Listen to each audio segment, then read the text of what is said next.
Programa Semeando em Vida, a palavra de Deus suprindo vida para você e sua família. Shalom, amada igreja, shalom, amados em Cristo, shalom, aqueles que também não conhecem a Jesus. É um prazer compartilhar nessa segunda-feira, mais uma vez, da poderosa palavra do Senhor.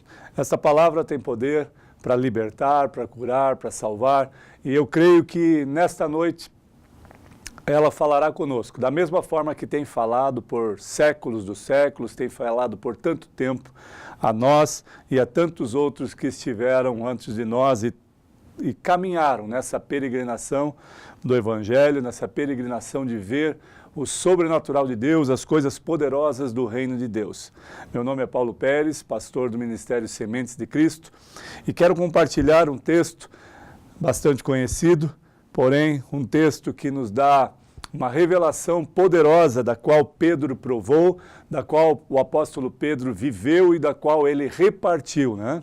Ele expôs para que mais pessoas tivessem a oportunidade de saber quem é este Deus poderoso, como Deus fez na vida dele, o que Deus faz na vida daquele que teme ao Senhor. E o princípio da sabedoria, amados, é o temor ao Senhor. Eu não falo temor quando algumas pessoas interpretam que deve ter medo de Deus. Não, temor é reverência, é honra, é dizer para o Senhor que Ele é literalmente o teu Senhor. Você honrá-lo e respeitá-lo em todo o tempo. Então a palavra de Deus diz em 1 Pedro, capítulo 5, nós vamos ler apenas alguns versículos, no versículo 6 em diante. A palavra de Deus diz assim: Humilhai-vos, portanto, sob a poderosa mão de Deus, para que Ele, em tempo oportuno, vos exalte, lançando sobre Ele toda a vossa ansiedade, porque Ele tem cuidado de vós. Sede sóbrios e vigilantes. O diabo, vosso adversário, anda em derredor, como um leão, rugindo, procurando alguém para devorar, ou alguém a que possa tragar, em outras versões. Resisti-lhe firmes na fé, certos de que sofrimentos iguais aos vossos estão se cumprindo na vossa irmandade espalhada pelo mundo, ou seja, com vossos patrícios, com vossos irmãos, pelo mundo inteiro. Ora, o Deus de toda graça, que em Cristo vos chamou à eterna glória, depois de terdes sofrido por um tempo, Ele mesmo vos há de aperfeiçoar, firmar, fortificar e fundamentar. A Ele seja o domínio pelos séculos dos séculos. Amém. Que palavra poderosa que nos dá nesta noite, que nos impulsiona nesta noite, que nos fornece argumentos, nos fornece liberdade de entender, de interpretar, de discernir a poderosa mão de Deus sobre a vida daqueles que honram o seu nome, daqueles que temem ao Senhor. Então, Pedro está declarando aqui, humilhai-vos, comecei no versículo 6, aqui ele faz umas instruções, várias instruções, conselhos e saudação e bênção sobre o jovem, sobre situações distintas e sobre várias outras coisas. Mas no versículo 6 inicia falando, humilhai-vos, portanto, sob a poderosa mão de Deus. Este humilhai-vos, amados, é um sentido de rendição. Ele não está falando que você precisa se autoflagelar, se manipular, se machucar e na presença de Deus. Ele está falando para que você honre, humilhai-vos, seja revestido de toda a glória de Deus através do se render a Ele. Se render, honrar ao Senhor, se render é dizer, o Senhor governa a minha vida. O Senhor realmente é o Senhor da minha vida. Quando nós temos tutores, amados, quando algumas pessoas têm reis, rainhas, sob o comando da nação ou da terra em que eles vivem, essa pessoa tem comando absoluto, tem autoridade absoluta sobre todas as pessoas e sobre todas as coisas. Da mesma forma, nós precisamos interpretar que o nosso Deus, o nosso Senhor e Salvador, Ele tem domínio sobre céus e terra, ou seja, Ele é além, Ele não tem somente domínio sobre coisas, ele tem domínio sobre todas as coisas, todas as situações, sobre céus e terra e tudo que neles acontecem. Então esse Senhor, o Criador, é soberano sobre todas as coisas, sobre céus e terra. E humilhai-vos, portanto, sob a poderosa mão de Deus, ele está dizendo, se renda ao Senhor, para que ele, em tempo oportuno, vos exalte. Ele está dizendo também que há um tempo para todas as coisas. Portanto, amados, nós temos que entender que o tempo de Deus é precioso, é correto, é justo, é um tempo de justiça, é um tempo de preciosidades, é um tempo eleito, pré-determinado por Ele. É que nós, pela direção, movidos por emoções, que somos imediatistas em determinados momentos e queremos as coisas que aconteçam, as coisas no momento que nós queremos, que nós desejamos, no momento em que nós achamos que tem que acontecer. Mas o Senhor da glória, Ele sabe o tempo certo, o tempo oportuno. Então, quando o texto começa, humilhai-vos, então é respeitai, render-se ao Senhor, respeite ao Senhor, honre ao Senhor, se renda a Ele, para que no tempo oportuno Ele vos exalte. Então Ele está dizendo que há um tempo para que as coisas aconteçam na nossa vida, amados. Não é da noite para o dia em que uma pessoa vive de qualquer forma, era um pecador, era uma pessoa transgressora e de repente ele se converte. Coisas tremendas iniciam neste processo de transformação. Ou seja, a palavra tocou, o Espírito Santo outorgou que ele viesse e conhecesse a Jesus. Agora, através da ação do Espírito Santo, porque não é nossa, a palavra de Deus nos ensina que não somos nós que convencemos o pecador do pecado. O Espírito Santo é que testifica, é que convence o homem do seu pecado, convence para que o homem se renda a Cristo, ou seja, se humilhe a Cristo, se renda. O momento de rendição é de entrega total. Senhor, eu me rendo ao Senhor. Eu não te conhecia, eu só ouvia falar, eu não sabia dos teus preceitos, dos teus juízos, da tua glória, da tua majestade, do teu poder, mas eu quero conhecer, não somente de ouvir falar, eu quero provar deste sobrenatural, de conhecê-lo, não só de ouvir falar, mas de sentir a sua presença, de poder ouvir a sua voz, de que as coisas do teu reino sejam testificadas em mim. E isso é render-se ao Senhor, humilhar-se ao Senhor. Lançando sobre ele, a palavra de Deus declara, lançando sobre ele toda a vossa ansiedade. Aqui ele não declara, lance sobre ele algumas coisas, toda a vossa ansiedade. Augusto Cury, um escritor brasileiro, ele declara que o mal do século não é a depressão, é a ansiedade. A ansiedade faz com que o nosso pensamento se torne acelerado, motivado por emoções diversas, ou seja, boas ou ruins. Vários pensamentos e intenções acumuladas e direcionadas em várias ações. Ou seja, a nossa mente produtiva funciona como uma máquina a pleno vapor, como uma máquina no extremo da sua capacidade. E esse extremo, a ansiedade, é qual a palavra aqui se refere, pode nos ferir, nos machucar, nos deixar enfermo e até mesmo nós morrermos. Por quê? Deus quer isso? Não, por isso ele está falando. Por isso Pedro tinha consciência plena naquela época de que todos que viviam ao seu redor poderiam estar passando por situações distintas e extremamente difíceis. Aqui Pedro também passou por situações extremamente difíceis de ser resolvidas, difíceis de ser agregadas, difíceis de ser entendidas. Mas ele confiava plenamente em Deus ao ponto de falar, lance sobre ele toda a vossa ansiedade, porque ele tem cuidado de vós.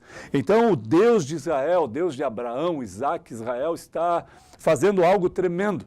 Dizendo algo tremendo, e Pedro, constituído desse favor de Deus, fala, olha, eu tive tanta ansiedade, eu fui movido por tanta ansiedade, os meus amigos, os demais apóstolos e discípulos tiveram tanta ansiedade, tantas coisas tentaram nos abalar, nos afligir, mas eu depositei no Senhor toda a minha ansiedade, e é porque Ele tem cuidado de mim. E Ele está dizendo aqui, Ele tem cuidado de vós. O Senhor é que tem resguardado, o Senhor que tem protegido, o Senhor é que tem mostrado em quantas coisas você já passou, quantas coisas você já suportou, já enfrentou, já se machucou, grandes batalhas, mas você está de pé, você está bem, porque Ele tem cuidado de vós.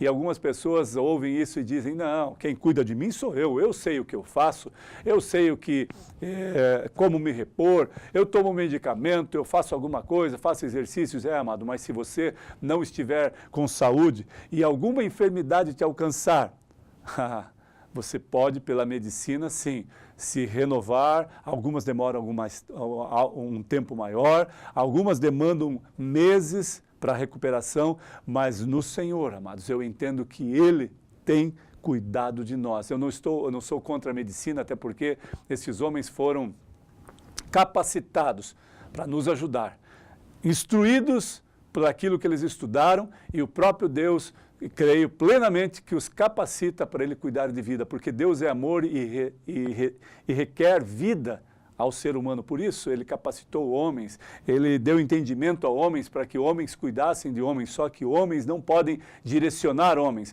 Homens conduzem homens, instruem homens para que sejam melhores. Nós não somos máquinas, nós não somos uma coisa. Deus fala que nós deveríamos ter domínio sobre todos os animais e as plantas, sobre a terra, mas não sobre homens. Então esse domínio é uma outra esfera de dimensão que nós vamos compartilhar em uma outra oportunidade. E aqui mais adiante ele fala, sede sóbrios e vigilantes, é uma direção, é um alerta, sede sóbrios e vigilantes, estejam espertos, por quê? Porque o inimigo está ao derredor, como um leão a quem possa tragar, a quem possa matar. Ou seja, em todo o tempo da nossa trajetória, o inimigo está fitando os olhos em nós, não para nos abençoar, porque ele é o inimigo das nossas almas, e a palavra de Deus diz que ele quer nos tragar, nos matar, nos tirar da presença de Deus, porque o intuito do inimigo não é nos ferir, ele não dá a mínima para nós, ele não te ama como Deus ama, pelo contrário, ele não tem amor nenhum por nós, ele tem vontade de nos matar para machucar, para ferir o coração de Deus. Ou seja, o inimigo das nossas almas não dá a mínima para nós. Ou seja, ele quer literalmente nos matar para afrontar o soberano Criador de céus e terra, que está acima dele e tem poder sobrenatural, acima, infinitamente maior do que os poderes do mal. E aqui está dizendo claramente também, amados, revesti-lhes firmes na fé. Quando no versículo 8 falou sede sóbrios e vigilantes, ele está falando para que nós fiquemos atentos em todo tempo, porque em todo tempo virá entre nós, em nosso meio, propostas indecentes, favores que têm alguma coisa por trás daquilo, alguma intenção maligna, propostas, simulações, situações distintas para nos tirar da presença de Deus e para fazer com que nós nos fortalecêssemos, não, para que nós realmente caíssemos e não buscássemos mais a essência de Deus. Porque quando um pecado de queda expõe o homem ou a mulher à sociedade e que tem consequências drásticas, vamos citar de um pecado de adultério, por exemplo, um casal que era muito bem quisto, muito bem visto na sociedade, talvez a sociedade, puxa, que casal abençoado, eles são muito bacanas, e de repente o homem trai ou a mulher trai, e de repente eles são vistos com outros olhos. Eu nunca imaginava que este homem, que essa mulher pudesse fazer isso. Este pecado tem consequências, porque além de pessoas se afastarem dele, todos os demais da sociedade olharão, ou a maior parte, olhará com olhos de condenação, de julgamento. Então, amados, nós precisamos estar firmes, sóbrios, para que estas propostas ilícitas, para que estas coisas contrárias à palavra de Deus venham até nós e nós tenhamos discernimento para falar, não, amado, eu faço essa situação, eu participo dessa situação, mas somente se for no critério estabelecido pela lei aqui na terra, pela lei do homem, ou seja, pela Constituição, pelos poderes que há descrito em normas e procedimentos, ou se isso não sai de procedimento, eu estou fora, se isso sai de procedimento. Então ele fala para que você esteja vigilante e sóbrio, A sobriedade pode estar falando sobre embriaguez? Não, neste momento ela está fazendo um comparativo. A embriaguez nos deixa sem sentidos, ou seja, alguns acham que ingerindo bebida alcoólica eles ficam mais ativos, mais proativos. Pelo contrário, as decisões são mais lentas. É que o efeito do álcool me faz entender que eu estou melhor ou eu faço melhor. É que você se arrisca mais pela consequência, pela situação de não interpretar a consequência que pode haver. Ou seja, você é livre para fazer coisas mais que possam te machucar, te ferir, porque você não está com o pensamento sóbrio, não está em sobriedade. E aqui ele continua: ora, o Deus de toda graça, que em Cristo vos chamou à sua eterna glória, depois de terdes sofrido por um tempo, Ele mesmo vos há de aperfeiçoar, firmar, fortificar e fundamentar. Então ele está dizendo, olha, você vai ser provado, você vai passar por situações distintas, você vai passar por situações difíceis, mas Ele mesmo, o Senhor, Ele vai fazer com que haja o aperfeiçoamento, a firmeza, a fortificação e a fundamentação nele. Nós seremos fortificados, nós seremos introduzidos, nós seremos fundamentados, nós seremos firmados, nós vamos ser aperfeiçoados por Ele, porque é prazer no Pai, de glória em glória, das porções do reino ser divididas, ser repartidas entre nós, para que nós possamos crescer espiritualmente, ter fé e esperança no único que é digno de todo louvor, toda honra, toda glória e toda aceitação. Por isso, nesta noite, amados, de segunda-feira, início da semana, que você esteja fortalecido pela palavra do Senhor e entenda que se você se rende ao Senhor, no sentido de humilhação, rendição a Ele, Ele vos exaltará no momento oportuno. Se você lança sobre Ele toda a vossa ansiedade, é um momento de confiança plena. Senhor, estou passando por situações extremamente difíceis, eu estou ansioso, eu estou pensando nessa situação há muitos dias, eu estou perdendo sono, não consigo mais trabalhar. Pai querido, me ajude, eu coloco em tuas mãos. Ele entende isso. Ele sabe o teu limite, amado. Ele sabe o meu e o teu limite. Revesti-lhes, resisti-lhe firme, resistir ao diabo, sede sóbrios e vigilantes. Fortificai-vos no Senhor, porque o Deus de toda graça agora quer te aperfeiçoar, te firmar, te fortificar e te fundamentar. A Ele seja o domínio pelos séculos dos séculos. Amém. A Ele que seja dada a honra, a glória, porque o domínio e o poder é somente dele. Que você entenda isso, amados, nessa noite, e entenda que se você depositar toda e plena confiança no Senhor, descansar, se humilhar na presença do Senhor, se render na presença dele, depositar sobre ele toda a vossa ansiedade, ele tem cuidado de vós. Receba esta palavra e seja impulsionado para guardar a palavra de Deus no teu coração e exercer esta dimensão do reino que te proporciona vida e paz em todo o tempo. Que a paz do Senhor possa fazer parte da tua vida, da tua história de vida. Que as bênçãos do Senhor sejam estabelecidas na tua vida, no teu ministério, na tua casa, em nome de Jesus. Amém.